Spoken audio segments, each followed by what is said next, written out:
अस्सलाम स्टूडेंट्स, उम्मीद है आप खैरियत से होंगे। नाइन्थ क्लास केमिस्ट्री की जो न्यू बुक है उसके चैप्टर नंबर 1 की एक्सरसाइज कर रहे हैं। पिछले दो लेक्चर में हमने एमसीक्यूज और जो शॉर्ट क्वेश्चन थे वो हमने किए हैं उर्दू और इंग्लिश मीडियम के। इस लेक्चर में बच्चे हम कंस्ट्रक्टेड रिस्पांस क्वेश्चन करेंगे। देखें बच्चे, बोर्ड की तरफ से क्लियर इंस्ट्रक्शंस हैं कि आपसे एनालिटिकल क्वेश्चन है वो भी पूछे जाएंगे। तो इन सवालात का जवाब देने के लिए आपका बुक का जो जवाब होता है उस पर आप बाउंड नहीं होते, वो लिखना आपके लिए ज़रूरी नहीं होता। जैसे डेफिनेशन वगैरह होती हैं वो लिखनी ज़रूरी नहीं होती। इसमें आप अपने पास से जो सूटेबल आंसर होता है वो दे सकते हैं। तो मैंने यहाँ पे बिल्कुल आसान इंग्लिश लैंग्वेज में और उर्दू में आपके लिए इनके जवाब तैयार किए हैं। इंशाल्लाह आपको लेक्चर के दौरान ही याद हो जाने चाहिए। तो यहाँ पे मैं आपको बताता हूँ, आप नोट्स बना लें। तो आप यहाँ पे चैनल पे आपको मेरा व्हाट्सएप शो हो रहा होगा, आप उस पर जो है मुझे टेक्स्ट कर दीजिएगा। मैं आपको अगर किसी को चाहिए हो तो मैं इनको पीडीएफ में भी आपको प्रोवाइड कर दूंगा। तो बच्चे, इस तरह के सवालात हैं जो पेपर में आएंगे, और मैं फिर बता रहा हूँ कि आपके लिए ज़रूरी नहीं है कि आप जो है वो बुक वाला ही आंसर लिखें। तो आप आंसर को अपनी तरफ से लिख सकते हैं अगर आपको अच्छे तरीके से आता है, कंसेप्ट आता है। ठीक है, तो अब हम इनको देखते हैं। तो सबसे पहला जो बच्चे सवाल है उसने पूछा है कि how does a super critical state looks like, यानी कि जो सुपर क्रिटिकल स्टेट है वो किस तरह दिखाई देती है। ठीक है ना, तो सुपर क्रिटिकल जो फ्लूइड्स हैं आपने उनके बारे में पढ़ा है, तो आपको पता होना चाहिए a super critical state doesn't have a simple visual appearance like a solid, liquid और गैस। यानी कि जो सुपर क्रिटिकल उसने कहा है कि जो स्टेट होती है, जो हालत होती है सुपर क्रिटिकल, उसकी जो सादा जो है वो नजर नहीं आती। विजुअल मतलब नजर नहीं आना, अपीयरेंस मतलब उसकी ज़ाहरी सूरत जो, ठीक है ना। विजुअल मतलब आंखों से जो है अपीयरेंस उसका नजर आना, यानी कि आंखों से वो है सिंपली नजर नहीं आती सॉलिड की तरह, लिक्विड की तरह या गैस की तरह। ठीक है ना, तो फर्क करना क्या होता है, मुश्किल होता है। It's a state of matter, ये मैटर की, मादे की ऐसी स्टेट है वेयर आ सब्सटेंस, जहाँ एक मादा या शय, जहाँ एक शय is above it's critical temperature and pressure and it's behave like a blend of liquid and gas properties. तो जहाँ पे एक जो सब्सटेंस होता है अपने क्रिटिकल टेम्परेचर और प्रेशर के अबव जो है वो बिहेव करता है, और उसको लिक्विड और गैस की दोनों की प्रॉपर्टी क्या है, शो करता है। तो आपको वो लिक्विड और गैस दोनों सूरतों में क्या है, नजर आएगी। तो यही उसने पूछा है कि मादा की सुपर क्रिटिकल हालत कैसे दिखाई देगी। तो वो जो है दोनों जो है सूरतें हैं, माया और गैस, दोनों की खसूसियात का मरकब होगी, ब्लेंड होगी। ठीक है ना, ब्लेंड मतलब दोनों के क्या होगी, मरकब होगी। तो एक सुपर क्रिटिकल हालत है क्या सादा नजर आने वाली शक्ल में जाहिर नहीं होती। जैसे ठोस, माया और गैस आपको जाहिर होते हैं, वैसे ये जाहिर नहीं होती सुपर क्रिटिकल हालत। ये मादे की ऐसी हालत है जहां कोई मादा अपने क्रिटिकल टेम्परेचर और दबाव से ऊपर होता है, और ये माया और गैस दोनों की खसूसियात के मरकब की तरह का बर्ताव करता है। तो ये आखिरी लाइन भी आपके लिए इंपॉर्टेंट है। ऊपर आपने ये लिखना है और नीचे आपने ये लिख देना है कि it behaves like a blend of liquid and gas. तो आपको किस तरह नजर आती है, कैसे दिखाई देती है, ब्लेंड, दोनों का मरकब नजर आती है, माया और गैस का। दूसरा सवाल बच्चे, in what way is plasma created in a fluorescent tube. ठीक है ना। अब बच्चे देखें, ये जो सवाल है, अब बच्चे कहते हैं कि हमें बुक से करवाओ, तो बुक पे तो ये करवाया ही नहीं गया। ठीक है ना, तो बुक पे इस तरह सवालों के आपको जवाब नहीं मिलेंगे। आपको एनालिटिकली जो है, आपको दिमागी तौर पर दिमाग को हाजिर नाजिर करके सोचना होगा, फिर आंसर देना होगा। तो प्लाज्मा कैसे क्रिएट की जाती है, कैसे वजूद में आती है फ्लोरिसेंट ट्यूब में। तो इन फ्लोरिसेंट ट्यूब इलेक्ट्रिक कैसे वजूद में आएगी, फ्लोरेसेंट ट्यूब में हम क्या करेंगे, इलेक्ट्रिसिटी जो है वो हीट्स द गैस। ठीक है, जो वो इलेक्ट्रिसिटी है वो गैस को क्या करेगी, हीट करेगी। मिसाल के तौर पर कौन सी, मरकरी के जो वेपर होंगे उनको हीट करेगी इनसाइड इट, यानी कि उसके जो अंदर होंगे फ्लोरेसेंट ट्यूब के अंदर। फ्लोरेसेंट ट्यूब में जो है बिजली है वो क्या करेगी कि अंदर मौजूद गैस होगी, जैसे मरकरी बुखारात हैं, उनको गर्म करेगी। ठीक है, उसके बाद क्या होगा, this makes the gas atoms loose electrons. इसकी वजह से जो गैस के जो इलेक्ट्रॉन है, ठीक है ना, गैस एटम्स के, वो क्या होंगे, लूज होंगे एंड बिकेम चार्ज पार्टिकल, और चार्ज पार्टिकल बन जाएंगे, उन पर चार्ज आ जाएगा, उसे हम क्या बोलेंगे, प्लाज्मा बोलेंगे। तो इस तरह क्या है, ये प्लाज्मा बन गई है। तो उसकी वजह से क्या होगा, which then creates ultraviolet light, और उसकी वजह से अल्ट्रावायलेट लाइट पैदा होगी। ठीक है, तो बड़ी आसान जुबान में बच्चे आपके लिए लिखा गया है कि फ्लोरेसेंट ट्यूब में जो बिजली होगी, ये उर्दू मीडियम वाले बच्चे इस तरह लिख देंगे कि फ्लोरेसेंट ट्यूब में जो बिजली होगी, अंदर मौजूद गैस के जो बुखारात होंगे जैसे मरकरी के, उनको गर्म करेगी, और ये गैस के एटम्स को इलेक्ट्रॉन खोने और चार्ज शुदा ज़र्रात यानी कि प्लाज्मा बनने पर मजबूर करेंगे। ये तो देखें, प्लाज्मा इस तरह वजूद में आ गई है। ठीक है, तो जो फिर अल्ट्रावायलेट रोशनी पैदा करता है। तो ये बिजली की वजह से होता है वैक्यूम के अंदर, जिसकी वजह से जो एटम है वो अपने इलेक्ट्रॉन खो देते हैं और चार्ज शुदा ज़रात में कन्वर्ट हो जाते हैं, चार्ज पार्टिकल में कन्वर्ट हो जाते हैं। तो ये बच्चे दूसरे सवाल का आपने जवाब लिख देना। तीसरे सवाल का जवाब, मोस्ट ऑफ द मालिक्यूल्स, अब उसने आप सवाल समझेंगे, मोस्ट ऑफ द मालिक्यूल्स, ज़्यादातर जो मालिक्यूल्स हैं वो स्टडी इन बायोकेमिस्ट्री, जिनको हम बायोकेमिस्ट्री में स्टडी करते हैं, आर ऑर्गेनिक इन नेचर। यानी कि बायोकेमिस्ट्री में उसने बोला है कि जिन जिन मालिक्यूल को हम स्टडी करते हैं वो ऑर्गेनिक इन नेचर हैं, वो ऑर्गेनिक होते हैं, उनकी फितरत ऑर्गेनिक होती है, ठीक है ना। Where does the difference exist, तो फिर फर्क कहाँ पाया जाता है, एग्जिस्ट मतलब कहाँ पाया जाता है, in organic and biochemistry branches of chemistry. फिर उसने कहा है कि जो बायोकेमिस्ट्री में हम ज़्यादातर मालिक्यूल को स्टडी करते हैं वो ऑर्गेनिक इन नेचर होते हैं। तो फिर उसने कहा है कि ऑर्गेनिक केमिस्ट्री और फिर बायोकेमिस्ट्री में फ़र्क क्या रह गया, ठीक है ना। हम जो ऑर्गेनिक केमिस्ट्री में चीज़ें, बायोकेमिस्ट्री में चीज़ें स्टडी कर रहे हैं वो ऑर्गेनिक हैं, ठीक है ना। तो फिर ऑर्गेनिक और बायोकेमिस्ट्री का क्या फ़र्क रह गया, ये बात उसने पूछी है। तो हमने यहाँ पे इनकी डेफिनेशंस लिखनी है, ठीक है ना। डेफिनेशन ऐसे लिखनी है कि उसमें जो है आंसर वाज़ेह हो सवाल का। तो ऑर्गेनिक केमिस्ट्री हम क्या स्टडी करते हैं, organic chemistry mainly focuses on, यानी कि जो उसका जो मेन फोकस है, मरकूज है जिस चीज़ पर, ऑर्गेनिक केमिस्ट्री ऑन कंपाउंड्स, उन कंपाउंड्स पर that contain carbon and hydrogen and how they react, ठीक है। तो ऑर्गेनिक जो केमिस्ट्री है बच्चे, वो कार्बन और हाइड्रोजन के जो हैं, जिन्हें हम हाइड्रोकार्बन बोलते हैं, उनके जो कंपाउंड हैं उनका मुताला करती है, ठीक है ना। It's about their structure and properties, यानी कि इसमें उनका हम सिर्फ स्ट्रक्चर देखते हैं, उनका स्ट्रक्चर देखते हैं, उनकी क्या देखते हैं, खसूसियात देखते हैं। तो ये हम ऑर्गेनिक केमिस्ट्री में देखते हैं, ठीक है ना।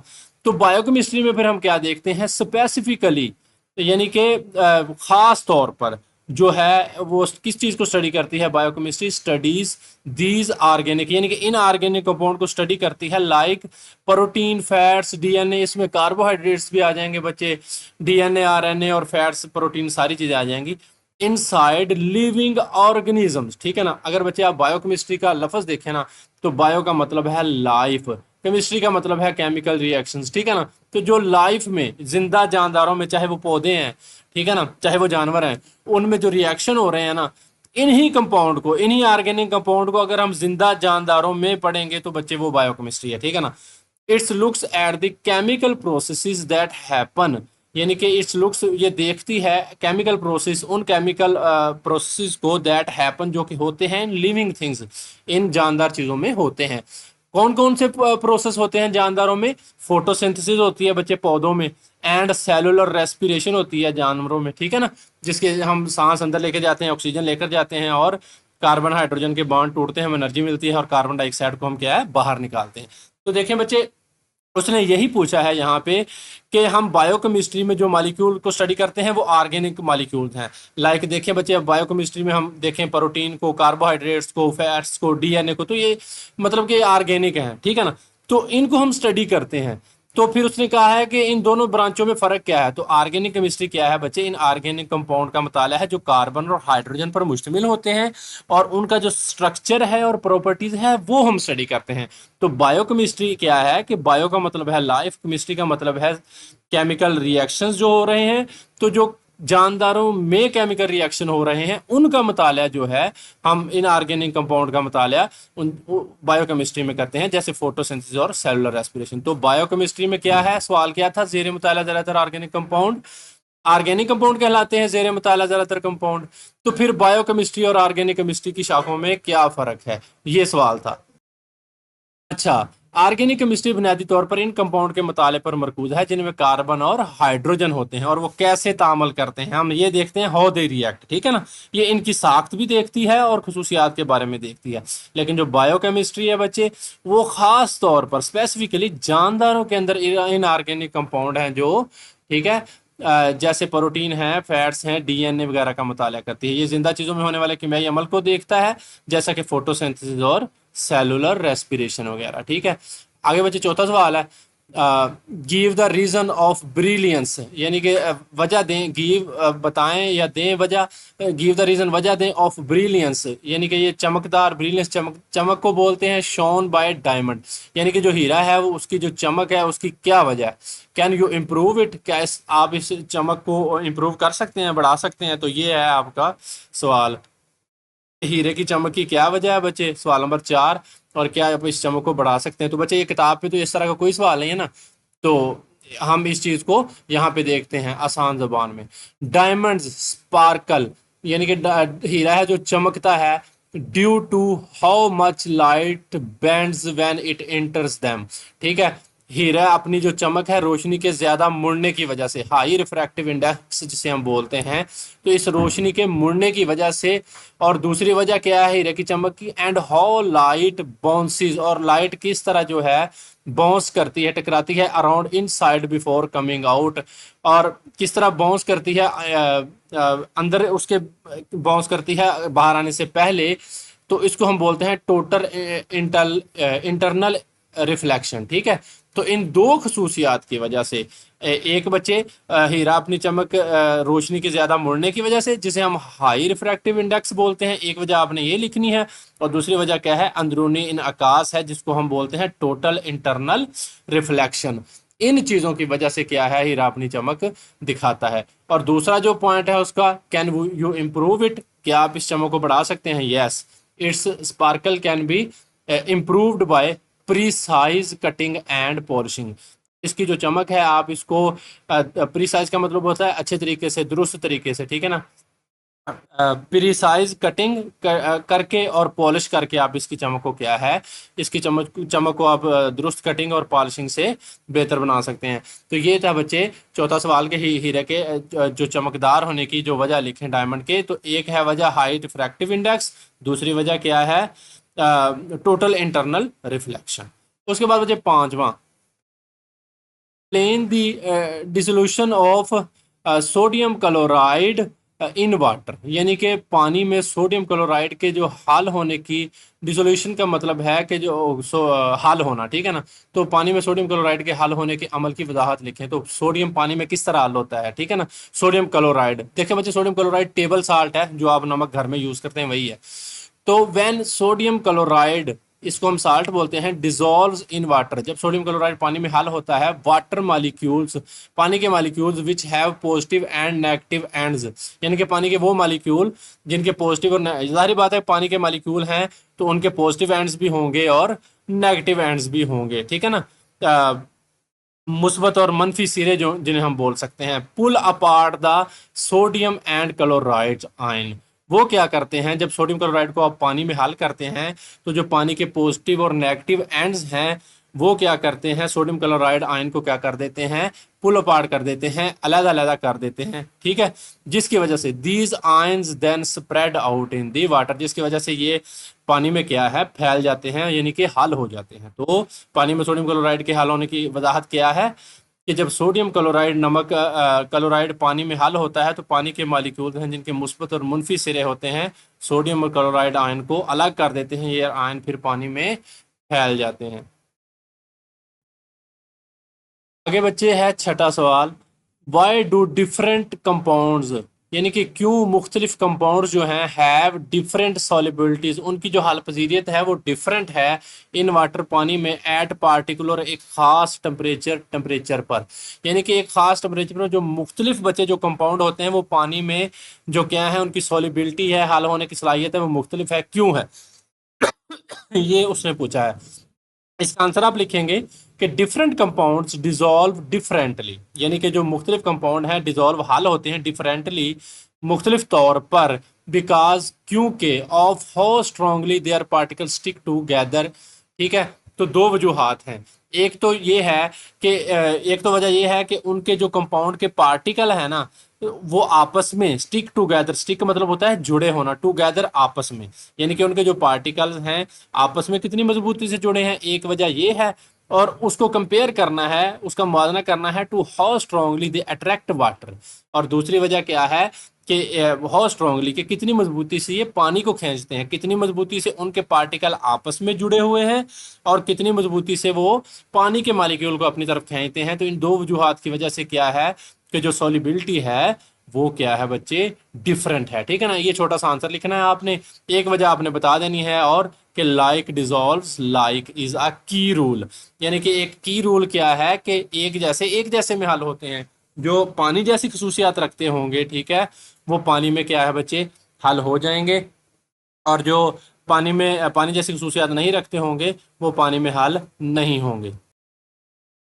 बच्चे जो पानी है वो पोलर मालिक्यूल है, ठीक है ना, तो जो पोलर मालिक्यूल होंगे उनकी खसूसियात पानी से मिलती होंगी तो वो पानी में हल हो जाएंगे। ठीक है, तो यही उसने वजह बताई है कि जो डिफरेंट कंपाउंड्स हैं dissolve differently because of how strongly they are particle stick together, कि इनके जो पार्टिकल आपस में किस तरह जुड़ते हैं, और उसका मुवाजना किससे करना है, how strongly they attract water. दूसरी क्या वजह है कि वो किस तरह पानी के मालिक्यूल को अट्रैक्ट करते हैं। तो लाइक डिजॉल्व लाइक, एक जैसे में हल होते हैं, पोलर पोलर में हल होंगे, नॉन पोलर नॉन पोलर में हल होंगे। तो पानी में मुख्तलिफ कंपाउंड की सॉलिबिलिटी एक खास दर्जा हरारत पर मुख्तलिफ क्यों है, कि मुख्तलिफ कंपाउंड पानी में मुख्तलिफ तरीके से हल होते हैं, क्योंकि इनके ज़रात की आपस में कशिश और पानी के साथ इनकी कशिश क्या होती है, मुख्तलिफ होती है। एक उन ज़रात की आपस की कशिश की बात करनी है, और एक उन ज़रात की पानी के साथ जो है वो कशिश की बात करनी है। ठीक है, तो एक जैसे में हल होते हैं, ये एक अहम रूल है, लाइक डिजॉल्व लाइक। आगे बच्चे 7वां सवाल है, YnACl, यानी कि सोडियम जो क्लोराइड है, कैन नॉट बी क्रिस्टलाइज, उसको क्रिस्टलाइज नहीं किया जा सकता from water just like KNO3 potassium nitrate. यानी कि उसने पूछा है कि सोडियम पोटाशियम नाइट्रेट की तरह सोडियम क्लोराइड है जो, इसको क्रिस्टलाइज क्यों नहीं किया जा सकता पानी में। ठीक है ना, तो KNO3 है जो पोटाशियम नाइट्रेट है, dissolve much more in hot water and crystallises are lot when cooled. ठीक है, तो KNO3 है वो पानी में ज्यादा हल होता है। ठीक है ना, जो गर्म पानी है, पोटाशियम नाइट्रेट है, वो गर्म पानी में बहुत ज्यादा क्या है, हल होता है, और ठंडा होने पर बड़ी मकदार में क्रिस्टल बना देता है। ठीक है, तो लेकिन जो NaCl है, सॉलिबिलिटी है उसकी, जो हल होने की सलाहियत है, doesn't change much with temperature. तो आपने ये सॉलिबिलिटी वाला पढ़ा था कि आप टेम्परेचर बढ़ा भी दें तो जो सोडियम क्लोराइड है, नमक है, इसको पानी में हल करेंगे तो इतना असर नहीं पड़ेगा। तो यही बात लिखी है मैंने यहाँ पे कि जो सोडियम क्लोराइड है उसकी सॉलिबिलिटी है doesn't change much with temperature, so it is not effectively crystallise by just cooling. तो इसकी जो सोडियम क्लोराइड की जो हाल पजीरी है दर्जा हरारत के साथ बच्चे नहीं बदलती, इसलिए उसे सिर्फ ठंडा करने से मौसर तरीके से क्रिस्टल नहीं बनाया जा सकता। तो मेन चीज़ क्या है आपने लिखनी है, लिखना तो आपने ये सारा ही है, मेन जो पॉइंट आपके समझने के लिए वो ये है कि जो सोडियम क्लोराइड की हाल पजीरी है, सोलिबिलिटी है, दर्जा हरारत के साथ ज़्यादा नहीं बदलती, लेकिन जो पोटाशियम नाइट्रेट है तो वो क्या है, गर्म पानी में ज्यादा हल हो जाता है, उसके उस पे असर होता है टेम्परेचर का, सोडियम क्लोराइड पे असर जो है इसकी सॉलिबिलिटी पे नहीं होता। अच्छा बच्चे, आखिरी सवाल है, हाँ जी आखिरी है, why graphite is slippery to touch. ठीक है, जो ग्रेफाइट है वो स्लिपरी क्यों है, यानी कि जब उसको हम छूते हैं तो फिसलन क्यों महसूस होती है। बिल्कुल बच्चे, जैसे सोप है उसको छुए तो फिसलन महसूस होती है, इस तरह जो ग्रेफाइट की उसने मिसाल दी है कि अगर ग्रेफाइट को छुए तो फिसलन क्यों महसूस होती है। आगे है, which property of graphite enables it to be used as a lubricant. तो दो सवाल उसने पूछे हैं कि ग्रेफाइट को हाथ लगाने से फिसलन क्यों बच्चे महसूस होती है, और दूसरा ये है कि ग्रेफाइट की कौन सी खासियत इसको इस काबिल बनाती है कि उसे लुब्रिकेंट के तौर पर इस्तेमाल किया जाए। ठीक है, तो ग्रेफाइट जो है स्लिपरी क्यों है, उसकी वजह क्या है। Graphite is slippery, graphite slippery है बिकॉज, क्योंकि it is made of thin layers of graphene. क्योंकि ये क्या है, ग्रेफीन आपने पढ़ा था बच्चे कि जो ग्रेफीन और ग्रेफाइट में फर्क पिछले जो है सवाल शॉर्ट क्वेश्चन में मैंने बताया भी था कि जो ग्रेफाइट है वो ग्रेफीन की तहों का बना होता है, जो हेक्सागोनल उसके जो होते हैं स्ट्रक्चर, ठीक है ना, हेक्सागोनल लेयर्स होती हैं जो, तो ग्रेफीन का बना होता है, थिन लेयर्स ऑफ ग्रेफीन का जो ग्रेफाइट है, that can easily slide over each other, जो कि एक दूसरे के ऊपर बच्चे क्या है, यानी कि ग्रेफाइट क्या है, छूने में फिसलनदार इसलिए होता है क्योंकि ये ग्राफीन की पतली तहों से बना होता है जो आसानी से एक दूसरे पर फिसल सकती हैं। तो ये जो तहें हैं ये एक दूसरे के ऊपर क्या हैं, ग्राफीन की जो ग्रेफाइट को बनाती हैं, ग्राफीन की तहें एक दूसरे के ऊपर जो हैं वो फिसल सकती हैं। This property easy sliding of layer allows it to use as lubricant. ठीक है, तो ये पहली वजह बता दी कि ये फिसलन का शिकार क्यों होता है, क्योंकि ग्राफीन की तहों की वजह से। और दूसरी बच्चे जो वजह है कि which property of graphite enable to use as lubricant, तो यही जो प्रॉपर्टी है जो स्लाइडिंग ऑफ लेयर्स है कि तहों का एक दूसरे के ऊपर फिसना, ये इस चीज़ की इजाज़त देती है कि हम इसको लुब्रिकेंट के तौर पर भी इस्तेमाल कर सकते हैं। तो ग्रेफाइट की ये खासियत तहों को आसानी से फिसलना उसे लुब्रिकेंट के तौर पर इस्तेमाल करने के काबिल बनाती है। तो बच्चे आपको पता है कि लुब्रिकेंट कहाँ इस्तेमाल होते हैं? फ्रिक्शन वगैरह को, मशीनरी के जो पुर्जे होते हैं वहाँ पे ये जो है फ्रिक्शन वगैरह को कम करने के लिए इस्तेमाल होते हैं। तो जो ग्रेफाइट है इस वजह से इसको हम लुब्रिकेंट के तौर पर इस्तेमाल कर सकते हैं। चलें बच्चे, ये था हमारा लेक्चर कंस्ट्रक्टेड रिस्पॉन्स क्वेश्चंस के मतलब तमीरी फिक्र के जो सवाल थे वो हमने क्लियर कर लिए हैं। तो अगले लेक्चर में हम जो है वो देखेंगे आगे जो हैं वजाहती सवालात हैं जो जिनकी एक्सप्लेनेशन है, लॉन्ग क्वेश्चन है, वो देखेंगे। चले बच्चे, बहुत शुक्रिया, अल्लाह हाफिज़।